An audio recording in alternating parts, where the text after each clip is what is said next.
नमस्कार। चलिए आज बात करते हैं ट्रेडिंग के उस सबसे जरूरी हिस्से की जिसे ज्यादातर लोग पता नहीं क्यों अनदेखा कर देते हैं, और वो है रिस्क मैनेजमेंट। सच कहूं तो यही वो चाबी है जो कंसिस्टेंट प्रॉफिट का ताला खोलती है। तो सबसे बड़ा सवाल, आखिर ऐसा क्यों होता है कि 90% ट्रेडर्स अपना पैसा गंवा देते हैं? क्या उनकी स्ट्रैटेजी में कोई कमी होती है? नहीं, वजह कुछ और ही है, और वो बहुत बहुत ही बेसिक है। 90%। ये आंकड़ा सुनने में ही कितना बड़ा लगता है ना, लेकिन इसकी वजह कोई रॉकेट साइंस नहीं है। इसके पीछे सिर्फ एक ही कारण है, और वो है रिस्क को सही से मैनेज न कर पाना। और मजे की बात यह है कि ये चीज पूरी तरह हमारे अपने हाथ में है। तो चलिए इसी 90% ट्रेडर प्रॉब्लम को थोड़ा और समझते हैं, क्योंकि इसे समझना ही उन सफल 10% लोगों की लिस्ट में शामिल होने का पहला स्टेप है।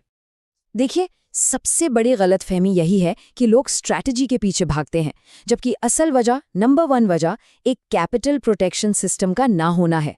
सोचकर देखिए, किसी के पास दुनिया की बेस्ट एनालिसिस हो सकती है, लेकिन सिर्फ एक गलत ट्रेड जिसमें जरूरत से ज्यादा पैसा लगा दिया, वो पूरा का पूरा अकाउंट साफ कर सकता है। हमेशा याद रखना है, प्रॉफिट कमाने के लिए पहले मार्केट में टिके रहना जरूरी है। अच्छा, तो अब बात करते हैं उस गोल्डन रूल की जो कामयाब ट्रेडर्स को बाकियों से अलग करता है। ये एक माइंडसेट शिफ्ट है। प्रॉफिट पहले नहीं, प्रोटेक्शन पहले। ये एक लाइन है, इसे दिमाग में बिठा लेना है। कैपिटल बचाओ, प्रॉफिट खुद आ जाएगा। मतलब एक ट्रेडर का पहला काम पैसा कमाना है ही नहीं, उसका पहला काम है जो पैसा उसके पास है उसे बचाना।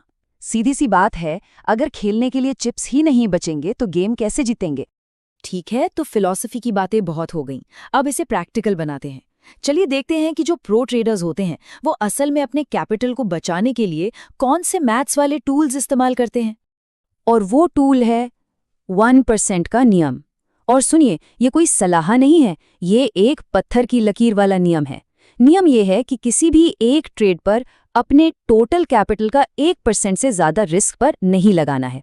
बस इसे ऐसे समझिए कि ये आपके ट्रेडिंग बिजनेस का बजट है, जो आपको दिवालिया होने से बचाता है और इमोशनल पैनिक से भी दूर रखता है।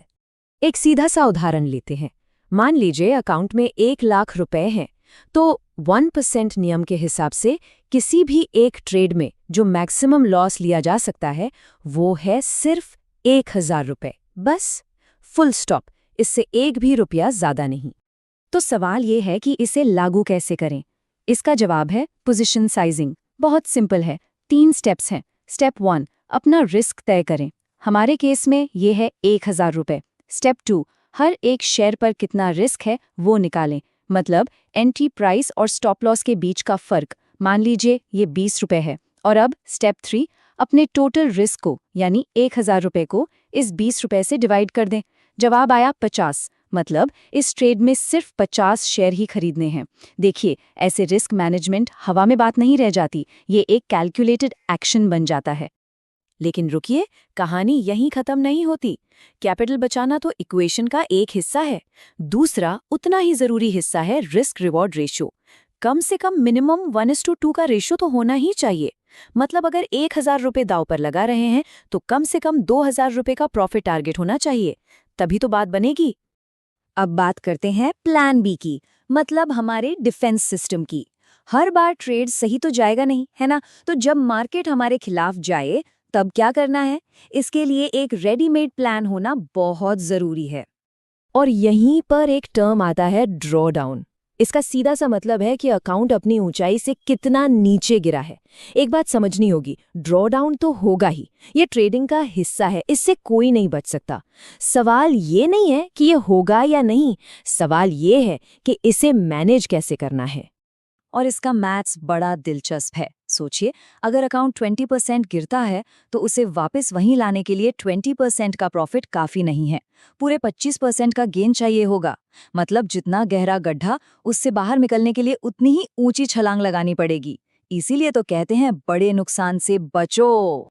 तो इसे कंट्रोल कैसे करें? इसके लिए कुछ हार्ड एंड फास्ट रूल्स बनाने पड़ते हैं जो एक सर्किट ब्रेकर की तरह काम करते हैं। जैसे एक डेली लॉस लिमिट सेट कर दी, मान लीजिए 3%। जैसे ही ये लिमिट हिट हुई, बस सिस्टम बंद, उस दिन के लिए ट्रेडिंग खत्म। इसी तरह लगातार कितने लॉस लेने हैं उसकी भी एक लिमिट होनी चाहिए। और सबसे ज़रूरी, लॉस को रिकवर करने के चक्कर में ओवर ट्रेडिंग तो बिल्कुल नहीं करनी है। यही वो नियम है जो एक खराब दिन को बर्बादी में बदलने से रोकते हैं। चलिए अब अपने आखिरी और सबसे जरूरी हिस्से पर आते हैं। यहाँ हम रूल्स और फॉर्मूला से ऊपर उठकर माइंडसेट की बात करेंगे। ट्रेडिंग को एक बिजनेस की तरह देखना शुरू करना होगा। स्क्रीन पर देखिए, दो तरह की मानसिकता में जमीन आसमान का फर्क है। एक तरफ है शौकिया सोच, जो डर और लालच पर चलती है। लॉस हुआ तो बदला लेने के लिए रिवेंज ट्रेडिंग और घबराहट में कुछ भी बेच देना। दूसरी तरफ है प्रोफेशनल माइंडसेट। ये एक सिस्टम पर चलता है। यहाँ हर रिस्क कैलकुलेटेड होता है, हर ट्रेड का हिसाब किताब एक जर्नल में होता है, और जो प्लान बनाया है बस उसी को फॉलो किया जाता है। ये एक जुआरी और एक बिजनेस के सीईओ के बीच का फर्क है।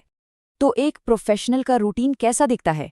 असल में ये एक नॉन नेगोशिएबल चेकलिस्ट है जो हर ट्रेड से पहले टिक की जाती है। पहले ट्रेड सेटअप कंफर्म करो, फिर अपना मैक्सिमम रिस्क यानी 1% कैलकुलेट करो, उसके हिसाब से पोजीशन साइज तय करो, एंट्री, स्टॉप लॉस और टारगेट सेट करो, और आखिर में सब कुछ एक ट्रेड जर्नल में लिखो। बस इतना करने से ही ट्रेडिंग तुक्केबाजी से निकलकर एक प्रॉपर बिजनेस ऑपरेशन बन जाती है। तो आखिर में सवाल सिर्फ एक ही है, एक जुआरी बनना है या एक सीईओ? फैसला हर ट्रेडर को खुद करना है। यहाँ बताए गए इस सिस्टमैटिक तरीके को अपनाकर ही ट्रेडिंग को एक हॉबी से एक प्रोफेशनल बनाया जा सकता है।